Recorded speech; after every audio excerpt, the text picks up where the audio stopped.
Good afternoon. Welcome everyone to today's webinar titled The Strategic Automation Playbook, How Healthcare Leaders Are Creating Sustainable Value in Less Time. On behalf of Becker's Healthcare, thank you for joining us today. My name is Mike Piedig. I'm the SVP of Digital Health here at Genzeon, and I'm excited to facilitate today's panel discussion. But before we begin, I've got a few quick housekeeping items. Number one, we will have a discussion and presentation, and at the end of it, we will save time for Q&A. So if you have questions, you can submit them over in the little chat box in your console, and we'll address them at the end. Two, this session is being recorded, and it will be available to you after the event. You can use the same link that you used to log into today's webinar to access the recording. Three, if you have any technical issues, either the audio is not working, the slides are not advancing, first thing to try is refresh your browser. If that doesn't work, just enter your technical question into the chat box and somebody will address it quickly. We're here to make sure that you have a fantastic experience and we're ready to get started. Let's take a quick look at today's agenda. We'll do some introductions. We've got, again, three just amazing individuals that have joined us today. We'll look at some of the industry data and trends that are driving these changes. And we'll discuss, this is really the core of today's presentation, is the value realization approach. It's in this section that we're going to answer the key questions and objectives that you saw when you originally registered. How do you identify what not to automate? What does it take to create an automation factory at your organization and drive it to scale? How do you prove the ROI to your executive leadership and other stakeholders? And finally, how do you accelerate it? With that, I am pleased to introduce today's speakers. Let's start with Kali. Kali, we've got you on today's presentation. Kali Durgampudi is the CTO at Zelis. Do you want to take a quick second to introduce yourself and give us a brief bio? Yeah, thank you very much. Thanks everybody for having. This is great to be here. I'm Kali Durgampudi. I'm CTO of Zelis. I've been here for about 2.5 years, and I own all technology, including R&D, IT, and InfoSec.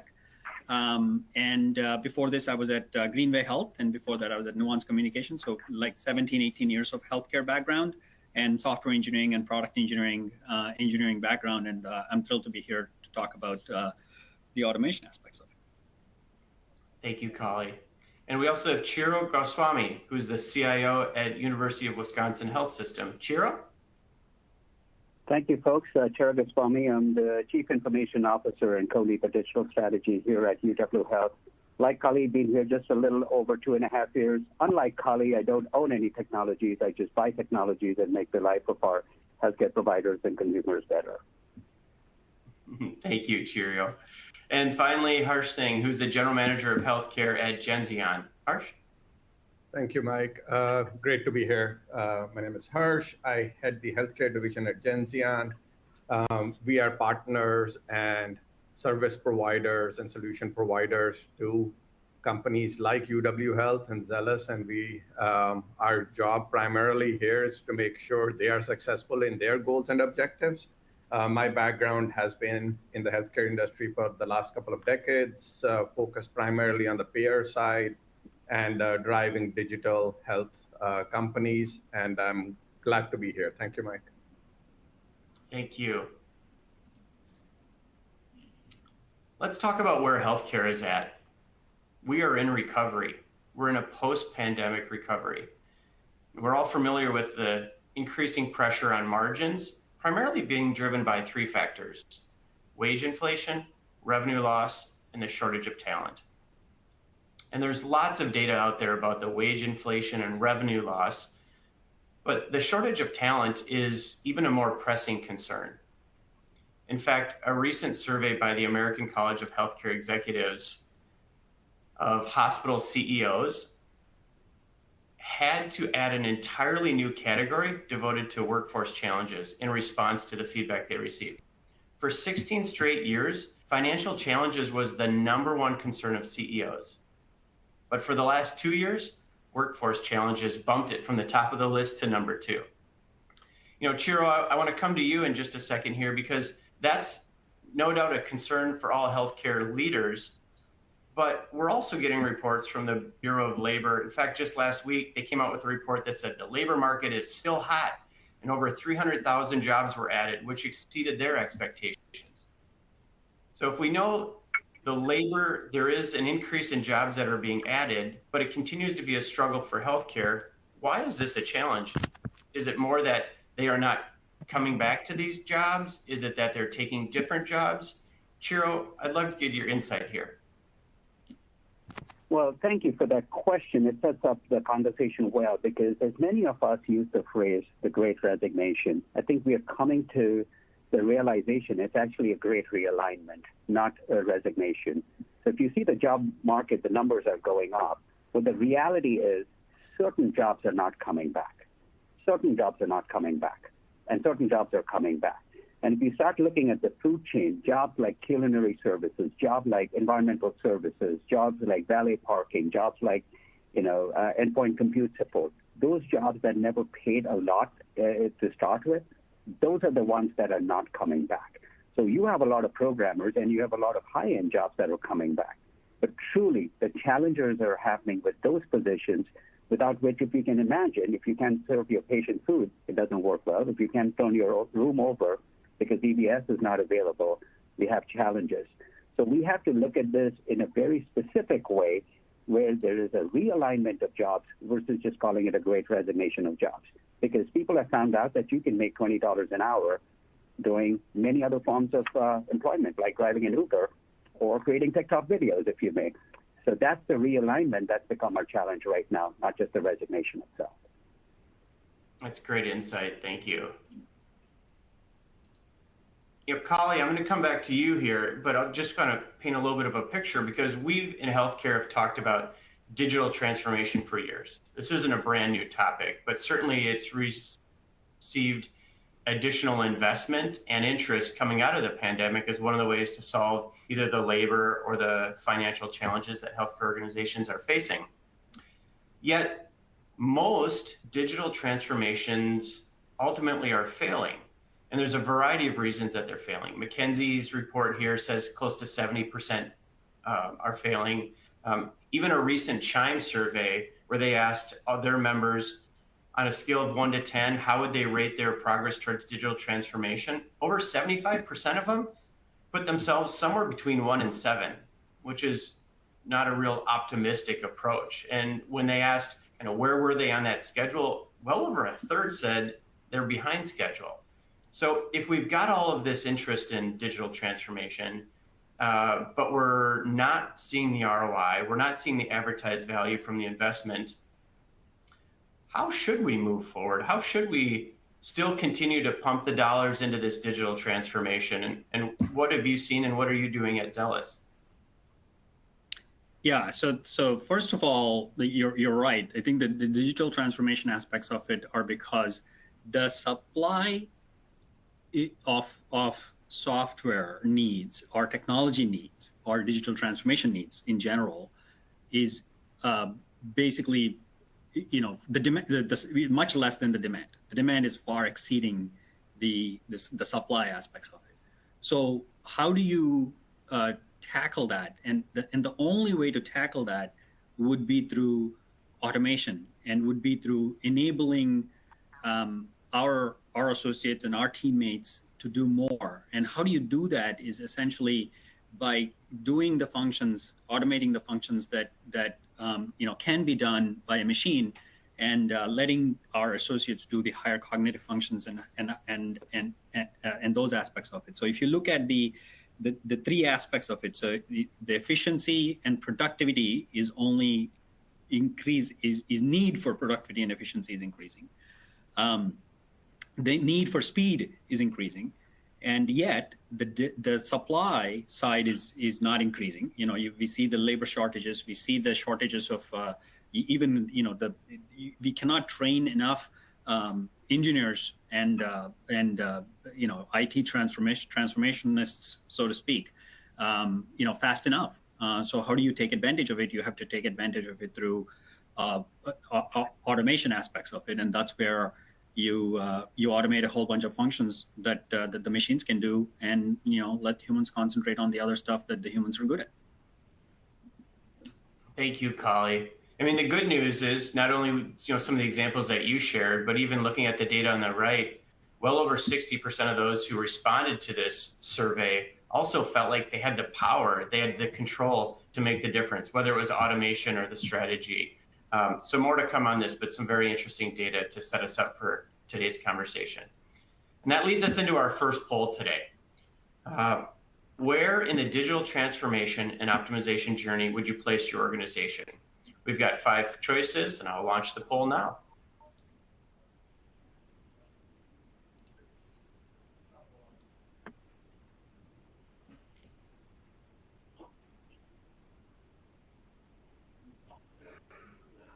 We'll just give everybody about 20 or 30 seconds to see the answers coming in.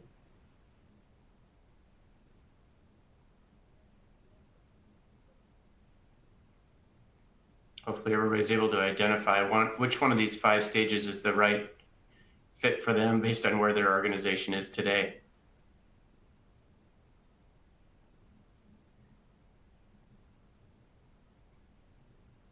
Just about 10 more seconds. Great feedback here. Thank you.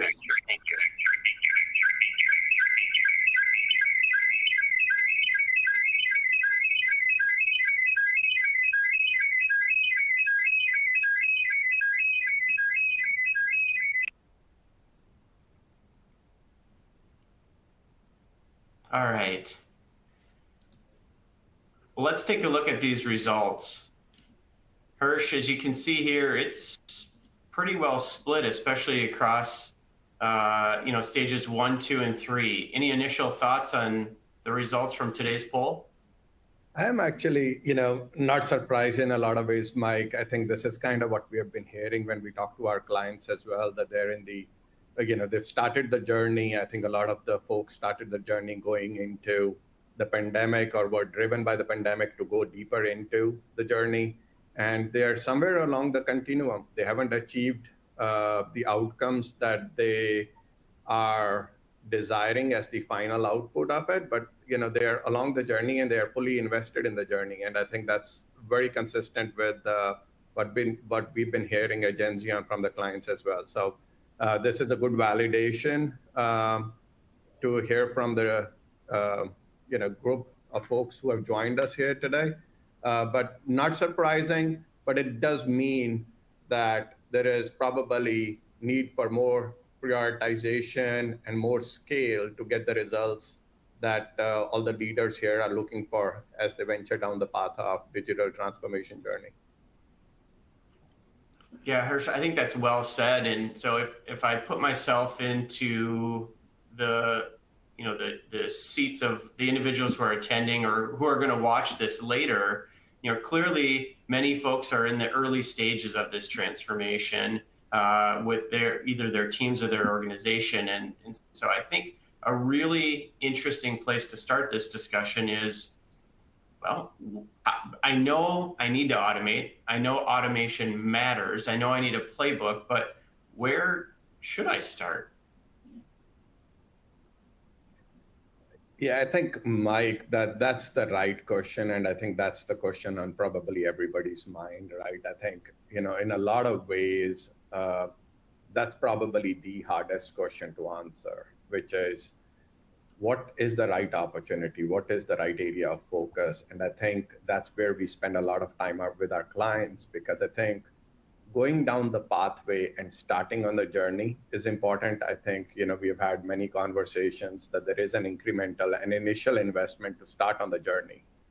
But at the same time, when you're thinking about scale and defining your outcomes and saying, hey, this is what I want to achieve, what you identify as the opportunities really make the biggest difference in terms of your ability to get that outcome and the desired, desired results that you're looking for. The things we have seen, at least in this space with our clients who have been successful, and folks here in the panelists, they're successful in their journeys here. And what we have heard from them is, looking at suddenly what has worked for the industry. There is a framework to identify the right opportunities. And the framework starts with a market scan. What is working in my industry? I don't need to reinvent the wheel. I need to know what are the right problems, where the processes are mature enough, where I can focus the automation efforts. I think Kali said it beautifully when he said, hey, we need to allow our employees to work on higher cognitive functions. Means, if you really look at their process, and this is actually proven out in many of the surveys as well, if you look at the employees and what they are focused on, if they're spending 70, 80% on the grunt work that are well-defined activities, those are the opportunities for automation, right? When you ask people, hey, what is your problem? They're typically talking about the 20% of very complex things that really are very hard to do. And, IT systems and problem solvers as we are, we tend to very quickly focus in on, hey, that's what is bothering my employee base. Let me focus on that 20%. But I think automation takes a slightly different viewpoint. How can I remove the tasks, the 80% of the tasks that are not complex, away from that individual so that he can focus on those higher cognitive tasks, more complex tasks, and spend more energy on that 20% to create the value for the organization. So I think it's a very nuanced viewpoint. If you think about it, is, because people will always tell you about the problems that are the more complex ones.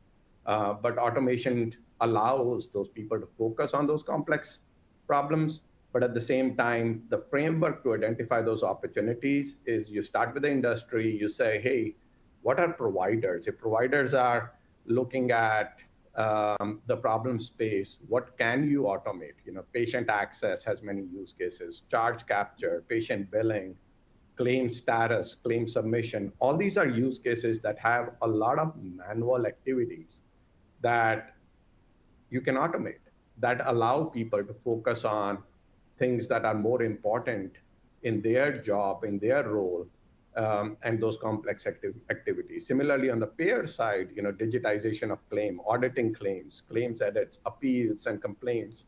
All these are areas where there is opportunity to automate so that you are focused on care management, utilization management, other functions that are more value add in terms of the capabilities that you want to drive within the organization.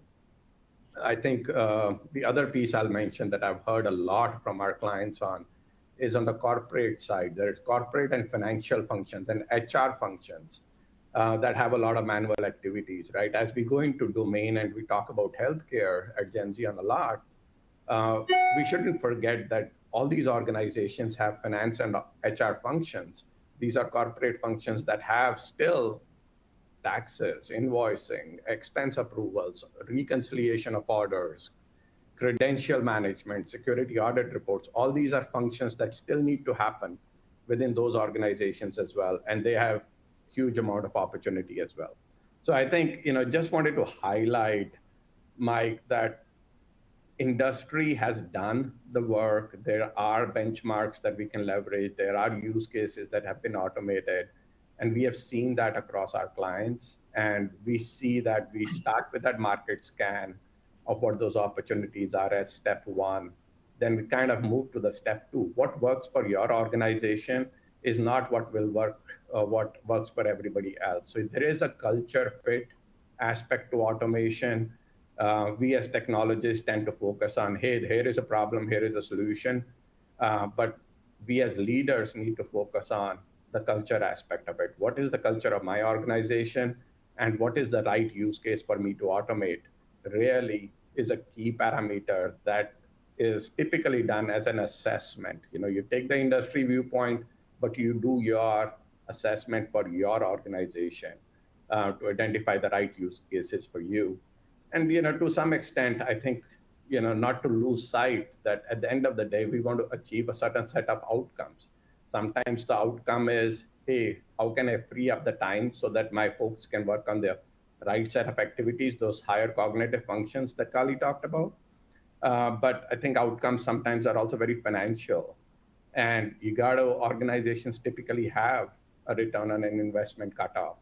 And if that is the goal, then you got to identify and partner up with your CFO to identify what that ROI cutoff is to determine the right use cases. So hopefully that's the framework we have seen. That's the framework we utilize with working with our clients, but that needs to be tailored to your organization. So hopefully, Mike, that starts to share and talk about a little bit of what might help some of the audience members think about what to automate.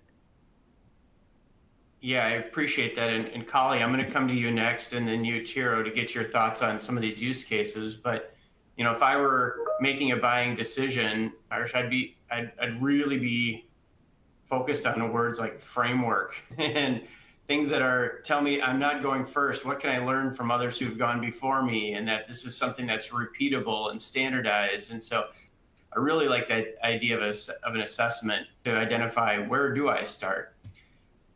Kali, can you share a little bit about how you approached it at Zelis? Did you use an assessment? Were there some other use cases that really quickly rose to the top of the list and you knew you had to prioritize it? How did you make those decisions at Zelis? Yeah. So just to back up a bit, this journey is not going to be for everybody. So you have to be cautious in terms of what that is, right? So product maturity matters a lot. So for example, if there's a very mature product where you can put a button that says, I'll give you a very simple example. We have a portal. The portal is already well built. It's well functioning, and the customers call into asking, "Where's my payment?" Well, if you can actually put that button directly in the mature product, and it's only one place, you actually go build it in the product. You don't try to automate that outside of the product. However, if in our case, for example, we have 6 platforms. Well, you need to build 6 buttons first. Then how do you maintain those 6 buttons if you do that? So in that case, it's actually easy to build maybe a button outside of that portal, and maybe there's a 1-800 number, and that automation takes a different path. So that's one simple example of how your product maturity matters in the journey. Then once the product maturity and the product tech debt, all of this stuff is assessed, then you come to the use cases, and in those use cases, you assess the use case based on the need. There's a true need in our scenario. For example, we actually have a lot of, for example, we have a process to open mail and scan the document in. Well, can that be automated? Is there an automation function? Or once it's scanned in, is there an automation function that can actually NLP some of that stuff and put it into the system? That is a very value add. It cannot be built into the current system right now because there's nothing that exists to scan and NLP and all of that stuff. So that's a very valid use case. So that's how you decide on the use case. Then the ROI of the use case comes into picture. Is there one person that's doing that, or is there 6 people that are doing that? And what else can they do if we automate this function? So all of that needs to be built in. So take the product maturity plus the use case plus the ROI, and then you assess whether there's a need to do this. And once you do that, and then once you then automate the task, the great news about some of the automation tools that you have in front of, whether it's Automation Anywhere or UiPath, we went with the UiPath. They automatically calculate the savings behind the scenes for you. So how many times this particular bot has run and how much it has yielded. And then you compare that with what was the previous manual labor, so to speak. So those actually some of the examples are, where's my payment is a real example to some. I think there's a question in the chat that says, hey, what are some specific examples? Specific examples are, I can ask for where the status is. I can also have an enrollment process that can be done through a bot. That is a specific example. NLP. Automation of documents directly into a system, importing that into a system without actually a human intervention. That's an actually true example. And so these are all true examples.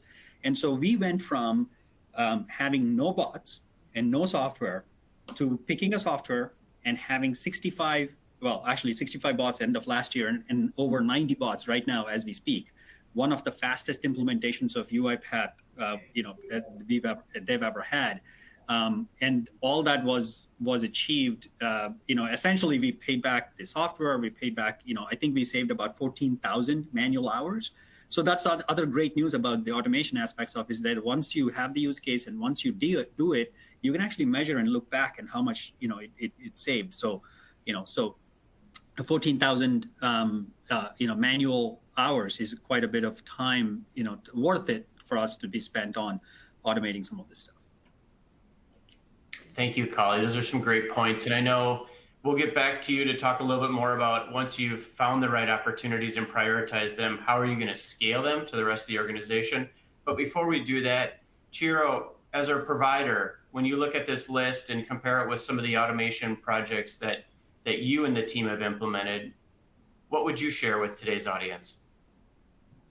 So, Mike, if you may, I would actually ask you to go back one slide where you had like the ideas to get started and to find the right opportunities. And from a provider standpoint, I would say actually there is a step before step one, find the right opportunities. The first step, in my view at least, is assess your culture and understand the readiness for adoption of automation in your culture. Because rarely does automation go end to end. And I call the difference between a task and an outcome. You can move to the next slide. Every one of those outcomes that we talked in the next slide is a group of tasks. And I would love to hear from the 3% that rated themselves on the top of the food chain, if you may, in the maturity model, because they've probably done it. When you start automating, you automate a task. And if you don't understand the culture, over a period of time, what happens is you kick the can down the road and you run into another bottleneck. Two, it is easy to go live with automation, but that continuous improvement and sustainment fails over a period of time when the honeymoon period runs out. And three, we use the word automation and innovation a lot. And I often say one person's automation is another person's disruption. There is always a concern somewhere, some job is going away. You have to manage that culture and actually lead it, embrace it. Automation is not to replace jobs. It is to upskill labor to get to tasks that you're not getting to, as Kali mentioned over there.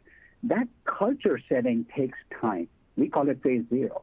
Without that, you will have short-term success, and which is why many, including our organization, are stuck in stage 2 or stage 3, but can never make the jump to stage 4, because that culture often becomes the biggest hurdle, I would say, if you don't address it up front over there.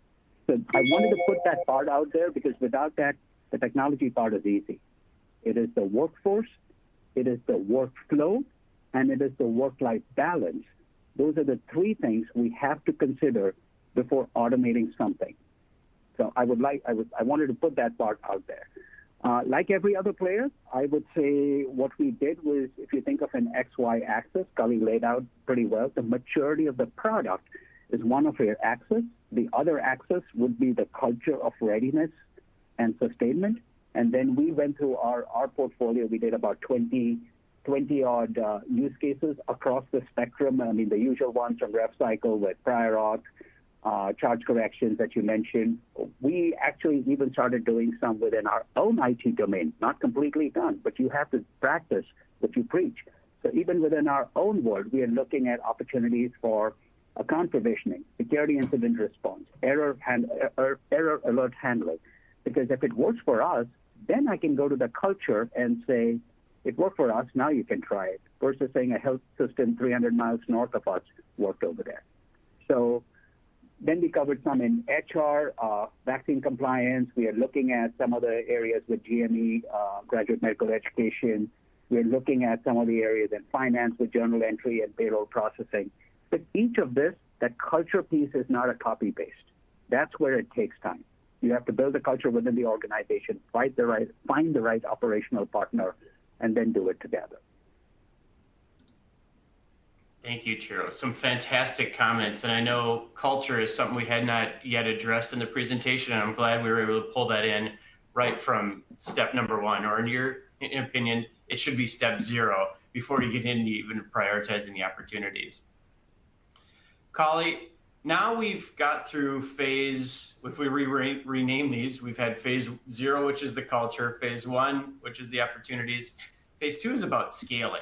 And hopefully as a healthcare leader, I've had a couple of wins. Those wins build momentum. That momentum allows me to start realizing the value and put even more investments into automation and the transformation. How have you approached scaling? Do you have a framework? And you said earlier, you're always thinking about speed, efficiency, and productivity. How do you make sure that all three of those are being addressed at Zelis? Yeah, so it's really important once you implement it, once you pick an idea, to measure it. That's when you get the ROI aspects of this. Then the other aspect of it is it also creates the framework that we have built creates an opportunity to build your backlog. And as your backlog is coming, you then assess where the maximum ROI opportunity is. And so once you become good at measuring something before and after, you take those before examples and you then take the top priority ones, and that's how you scale to the organization. So for example, one example is, let's say we created a bot to open the letters and automatically do something. But then we have now an opportunity to, there's 40% of calls coming in one particular question or area that I can automate. Well, that takes priority, because if I can eliminate 40% of my call volume as I start measuring what I'm doing from a call volume standpoint, and as I start to look at the opportunities, that is huge in terms of taking away 40% of the mundane call volume that is coming in to have a bot do that, and rest of, and I can then focus my teams on the other cases that are coming in that are that provide a faster, better SLA, and all of that stuff. And so the method to the madness is measure before, measure after, and create a backlog.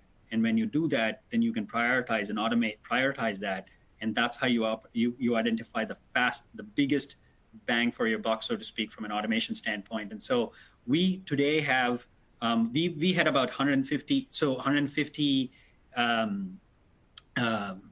items in the backlog.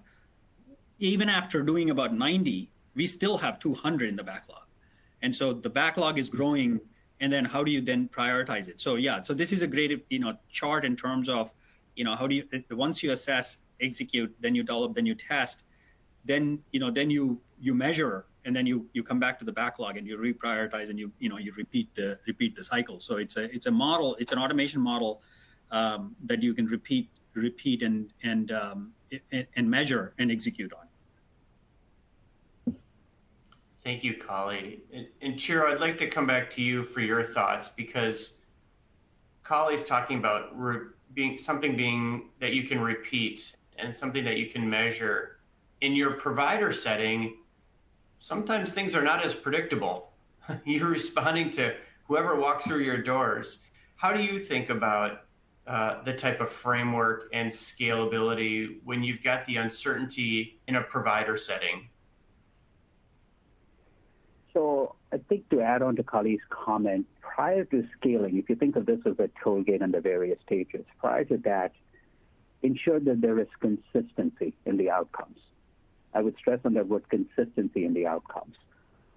Because what I mean is, when you start putting technology in, as I said before, sometimes you kick the can down the road.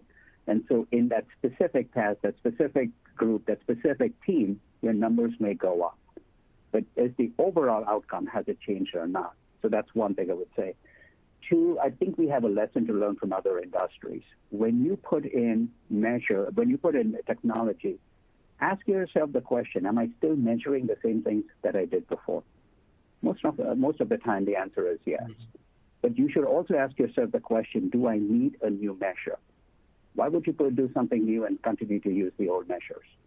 Ask yourself the question. There's a difference when it comes to design thinking. I used to always say, there's a difference between making things better and making better things. Just sit back and think about that. It's just two words twisted, but they're two very different concepts. So when it comes to technology, if you're making better things, think of new measures, because our users are much smarter than us appropriately, and they will find workarounds, sometimes because of poor design, and create problems somewhere else.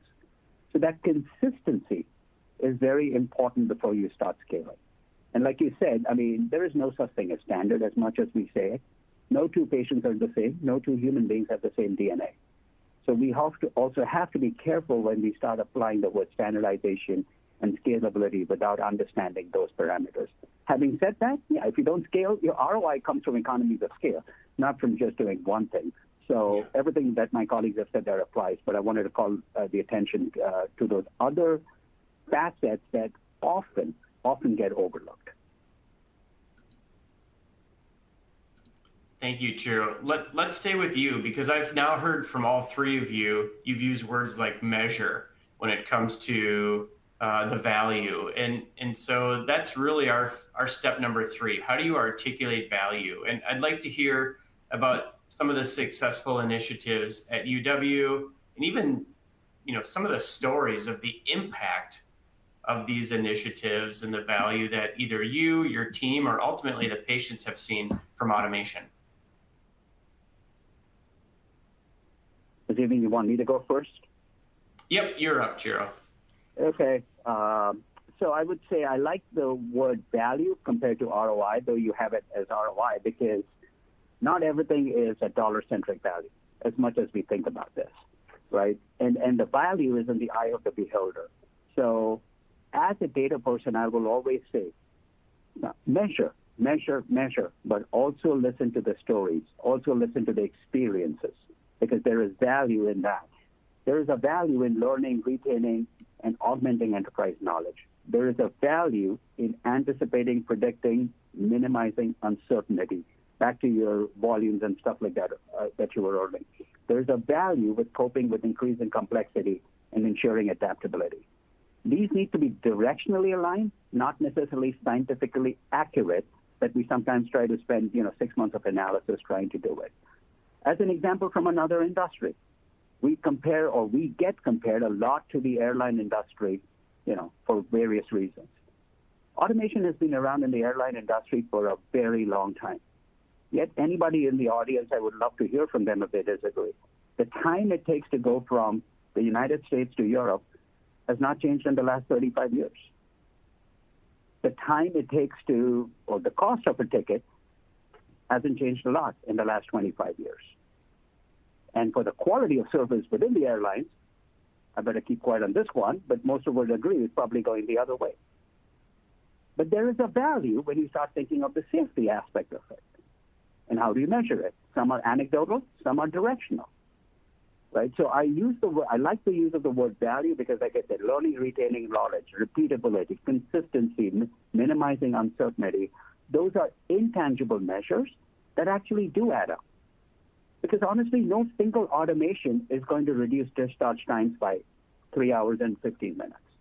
But it will play a role in reducing discharge times.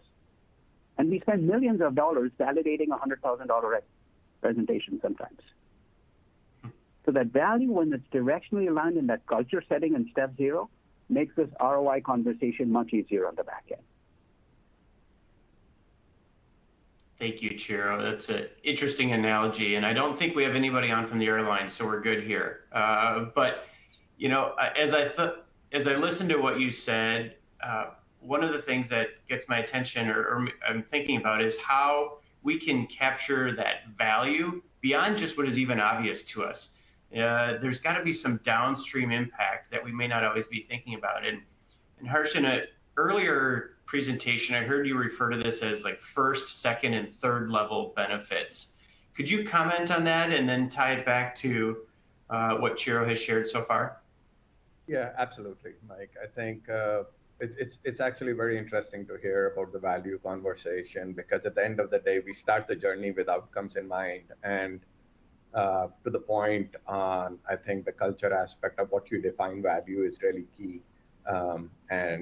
Because that defines the outcomes. But I think to your point, Mike, the question specifically around first order, second order, and third order of benefits here is typically when these automation efforts start, and what we've seen at clients, it's within a certain division within an organization, and they're like, hey, I'm responsible for patient access, and this is the metrics I'm measuring, and if I can automate this task, suddenly the patient access is smoother, right? And I think for that division, there is a positive impact. You can measure it. That's typically how organizations start to measure it, right? But what it's typically not looked at is, hey, now that your supply chain aspect of number of patients coming in is going higher, what's the overall revenue impact to the organization, right? So it becomes a quote unquote, what we refer to as the second order of benefits, right? You're not looking at just the productivity gain within the division, you're looking at the revenue impact to the organization. But more importantly, it's the third order of benefits where the size impact is quite significant. It's the customer stories. It's how the patient feels when he comes in to your clinic or to your hospital, and what the experience of that customer is, right? And that stakeholder, that customer experience benefit is what we refer to as the third order of benefits. And I think those are hard to measure, but they are very significant in their size and magnitude of its impact to your organization, because it's your customers that decide, that have a choice to go to your system, to you as a company or somewhere else, right? So I think it's important to think about that there are three orders of benefits that you're getting, and some are limited at your division level, but it's important to think about the downstream impact of that process to fully measure the value. One comment that I want to kind of tie this across, and I think it just, as I listen to Kali and Chiro talk about it, it behooves me not to bring that topic up. The culture aspect ties across all these three steps, which is, when you talk about, what the identification are of what the right opportunity is, certainly, as Chiro said, phase 0, right? I think is the organization ready for it, and what to automate depends on the culture as well. But even scalability, when Kali was talking about backlog, right? It's a culture of, I know at Zelis, Kali, your team, and Genzeon and West have worked together. We have rolled out now the capability of folks to submit ideas of what goes into the backlog, right? I think that is a cultural aspect as well. How do you build the backlog has a culture aspect to that, right? There is a technology aspect. Yes, you can process mine and you can determine what those opportunities are at a task level. But there is a culture of saying, hey, these are the things that I think I see in my organization, my division, my tasks that can be automated, and bringing that to the table. There's a culture aspect to that. And I think just like we are talking about value, right? I think sometimes the value is patient safety, or like Chiro said, in airlines, it's the safety of the airlines and your travel, right? I think what value you're seeking out has a cultural aspect to that as well. So I think it was just important, as I noticed that pattern or the trend in our conversation, I just wanted to bring it up, that culture is the underlying fundamental that goes across this framework of value realization across all of those three steps. Thank you, Harsh. I think that's well said. And I'm going to move us into the next section, which is just highlighting the key takeaways. But before I do that, I just want to remind everybody who's attending today, if you've got questions, we're going to be addressing those next. So please enter those into the text box there, and we'll get a chance to have all of our speakers weigh in on that. To summarize today's conversation, seek value aggressively from your digital transformation investments. I think Chiro really offered a nice bit of advice there, which is don't focus on the ROI, instead the value. And what you heard from today's speakers is that there is a framework to drive value sooner and faster. Acceleration is no doubt key. That the intelligence within your organization and the strategic partnerships can help move you faster and increase the value that you will realize. And finally, that the value intelligence often goes beyond that first order. Both Chiro and Harsh shared a little bit about the initial benefits or the obvious benefits, but the first, the second, the third, and the downstream impact is certainly important. With that, let's move us into the Q&A. We've got a couple of questions here that have come in, and I want to initially thank all of the speakers for the insight and the expertise that you've shared today. We'll begin our Q&A section, and we've got a few that have come in. This first one is, let's see here. Kali, I'm going to come to you. And the question is, what components of the value or the return on investment are often missed? Anything come to mind based on your work at Zelis? Actually, I think Chiro already addressed that. Usually the soft angles usually get missed because the tool set that we have are usually very quantifiable, and so you actually try to go after the quantification aspects of it. But as Chiro said, the qualitative aspects of it and the customer end user satisfaction aspects of it are often missed. So, for example, in the example that I gave, where obviously the premier experience is for a customer to talk to a human being instead of talking to a machine to say where's my payment. That so the data will tell you can automate 40% of those actually 100% of those of those use cases or those calls. But what about the customer experience? So you always have to have that measure and have that view. As you measure the ROI, it's always not quantification aspects of it. There's qualification, soft science aspects of it, and sometimes you may actually decide that, hey, I do want to provide the experience, even though it's not fully automated, because there's a human touch element to it. So that's one big aspect.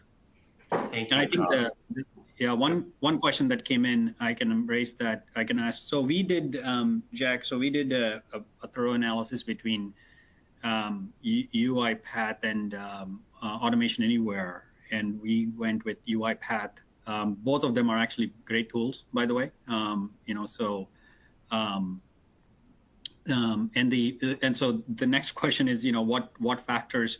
So the factors for us were, since we are new to automation, how can they help us actually get us set up, the framework and all of that too? It's not just technical in nature. It's about the framework. It's about the measurement. It's about the obviously the technology is great in both cases. But as a new company, new entity that's coming up with this, how do we get started? What's the framework? How do we collect the backlog? How do we assess the backlog? How do we do, the model? All of those questions were more tangible than actual bots that are running around. The bots would be, I think, equivalent from both sides, and at least for us, the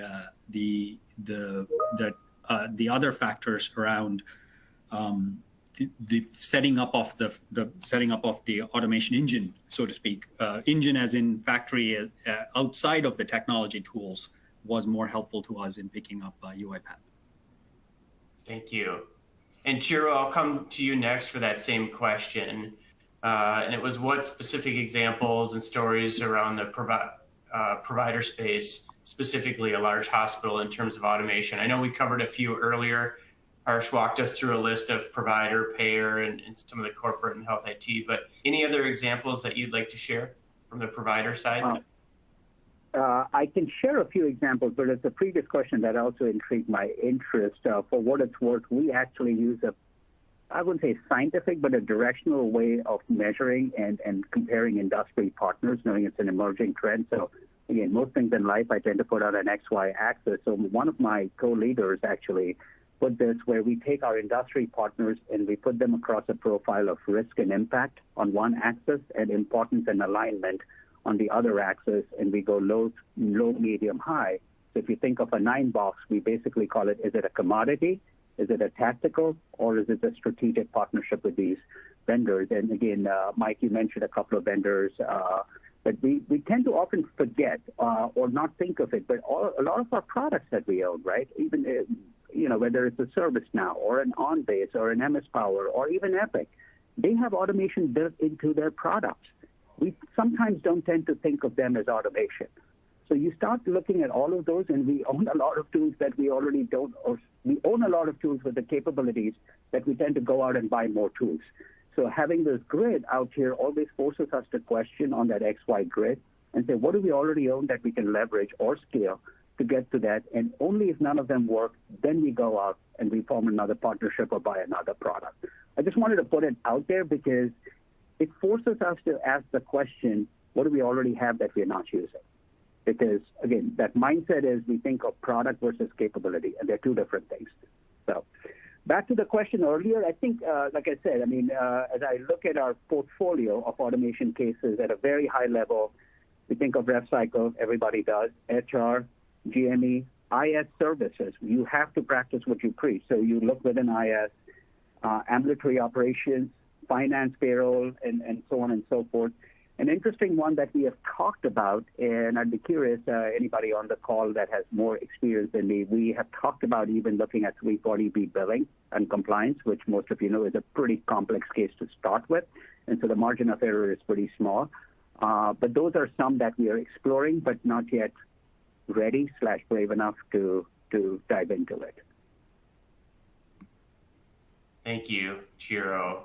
I'm looking at the clock, and it looks like we've got probably time for one more topic. And there's one that we haven't talked about, and that's ChatGPT.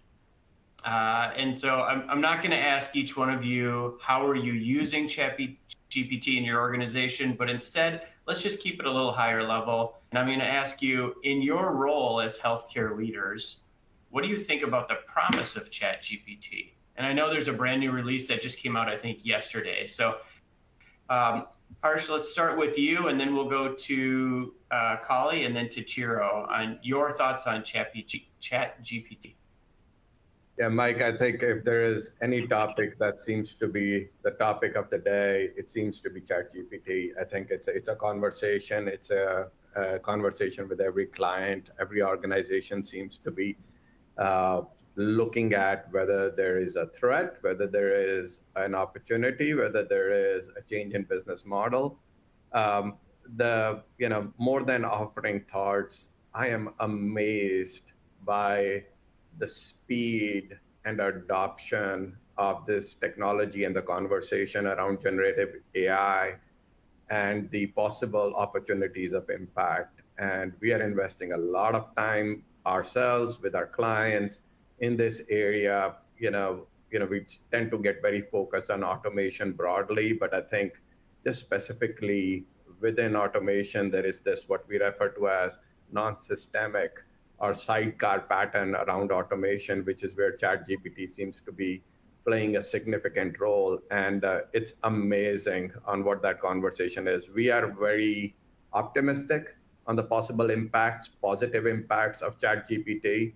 I would share a quick anecdote in where my kids are going to the school and talking about they wanting to have a ChatGPT class in their high school so that they can effectively use technology. Just the sheer magnitude and breadth and impact of this conversation is outright amazing. I'm very interested in hearing what Kali and Chiro have to say personally as well. So, thank you, Kali. Yeah, so I think so one of the big differences from my standpoint, see, personally, I think it's a cool technology. I think it warrants a great look. I think it has a little bit more potential than maybe skeptically you would say, hey, there was a promise of big data and analytics and all of this stuff in the last 10 years, and it hasn't fully materialized. Kali, so why you can say, why do you think ChatGPT is going to materialize? I think that the proof is out there, to go from 0 to 200 million users, something like that in a month, and the consumers being able to touch it, ordinarily, non-technology people even being able to touch it is powerful. And I think now we are also, because of the obviously ChatGPT coming in so fast, we're already finding out that there are models that are being built by Microsoft and Amazon and AWS, Google, that are available to be taken advantage of. So I think any technology leader should take a closer look at this. And this is where I've always said this: there are in some cases, in some organizations, at some point in time, you will get leapfrog opportunities.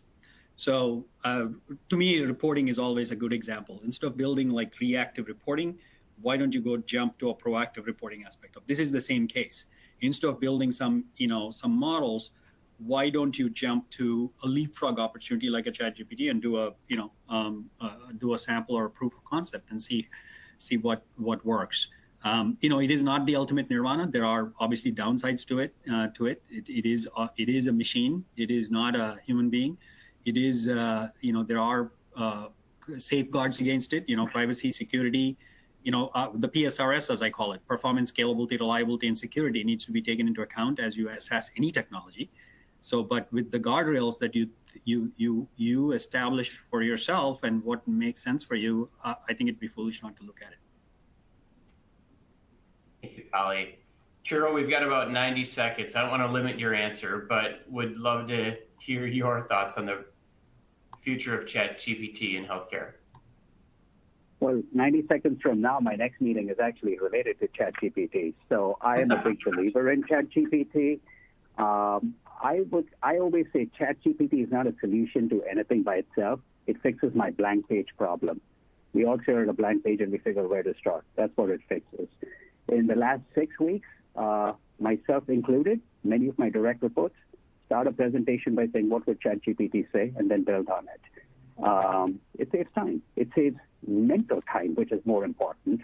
And we are looking at annotations. We are looking at summarization activities. We are looking at NLP for email responses. We are looking at training, material creation, and natural language query processing. I called out 5 out there. There are 7 or 8, total 7 or 8 use cases. We're exploring the use of ChatGPT. Thank you, Chiro. Well, the timing was perfect. If in 2 minutes you've got a meeting on it, I think that's a good transition. That's all the time we have for today. I would like to thank all of our speakers, Harsh, Kali, and Chiro, for an excellent discussion and presentation. And I'd like to thank Genzeon for sponsoring today's webinar. If you'd like to learn more, you can certainly click on the resource section in the webinar console or complete the post-webinar survey and we'll follow up. And finally, if you are going to be at Vive, Becker's, or HIMSS, let us know. Reach out. We'd be happy to have a conversation. Thank you all, and have a wonderful afternoon. Thank you. Thank you. Thanks, Mike.